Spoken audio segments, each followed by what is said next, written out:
저는 그런 생각이 들어요. 어쨌든 사회라고 하는 게 특히 민주주의 사회 정확한 정보가 중요해요. 세상 사람 한 사람 한 사람이 나라의 주민이고 국가의 권력자예요. 그들의 판단에 기초해서 어쨌든 선출직, 임명직 공무원이 일을 하는 거 아닙니까? 그래서 정확한 정보가 중요해요. 정확한 판단을 해서 정보가 정확해야 되는데 이 가짜 정보, 왜곡 정보로 사람들이 판단을 흐리려는 시도가 너무 많아진 세상이 된 거죠. 과거에는 이게 주류는 아니었는데 요즘은 그게 마치 실력처럼 거짓말을 해가지고 세상 사람을 속여서 판단을 흐리게 하는 게 마치 무슨 능력인 것처럼 이렇게 생각하는 부류가 있는 것 같습니다. 그걸 소위 선동이라고. 없는 사실을 막 여러 군데서 얘기 들으면 사민성어라고. 여기 처음 들을 때 에이 생각하다.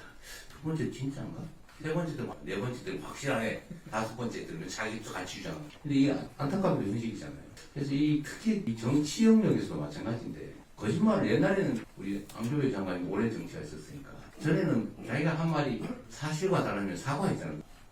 싫습니다. 그리고 거짓말을 하고 그 사고 안 하면 그 사람 취급 안 하고 그러지 않았어요, 정치에서? 그죠? 근데 요즘은 반대야. 거짓말 잘하는 게 실력처럼 보여요. 그러긴 한데 그 사이에 치르는 대가가 너무 크죠. 근데 그러면 낭비잖아요. 그런데 그게 지금은 시간 지나면 없어지는 수준이 아니고 그 하나의 세력을 형성한 가짜 정보에 기초한.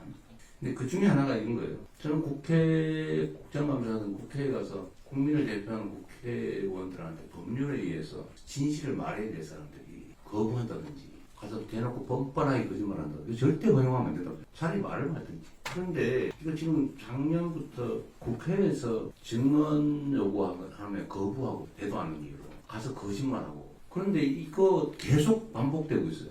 그러면 안 되잖아요. 그게 우리 식구들이 할지라도 마찬가지, 여러분도 마찬가지입니다. 그러면 안 되죠. 국가의 기강 문제 아닙니까? 근데 이거는 누가 최종적으로 책임지냐? 검찰, 경찰이 책임져야지. 그렇잖아요. 질서의 최후 유지자들 아닙니까? 검찰, 경찰. 그래서 권한 권력을 줬잖아요. 사람을 조사해서 벌할 수 있는 권력. 근데 그걸 행사를 제대로 안 하거나, 심지어 그 권력을 이용해가지고 어문 사람을 잡거나, 그게 시중폭력배 받았더나, 잡아 가두고 감금하는 거나, 엉터리 수사지도 어문 사람도 잡아 감옥 넣는 것이 어떤 게 더 나쁩니까? 국민이 준 권력을 하는 게 더 나쁜 거죠. 사건을 덮는 것도 마찬가지예요. 나쁜 짓 했으면 상응한 대가를 치르게 해야 질서를 주가 되지.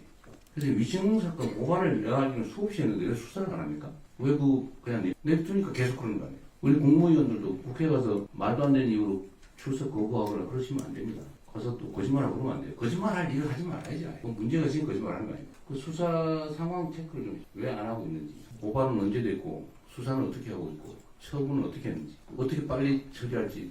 배고파가지고 저 계란 한 판 훔친 거 잡는 것보다 훨씬 더 중요한 일이지 않습니까? 그 사건 처리를 어떻게 하는지 지금 모르실 테니까. 예, 확인해서 보고 드리도록 하겠습니다. 이건 수사 계획은 아니죠. 이거 다 챙겨주시고요. 공직자들은 권한이 주어져 있기 때문에 그 권한을 행사하고 그 권한 행사에 대한 책임을 지고 결과로 국민에게 말하는 거예요. 권한을 가진 공직자가 뭐 그리 말이 많아요. 공직자는 주어진 권한을 행사하고 책임지는 결과를 평가받는 거죠.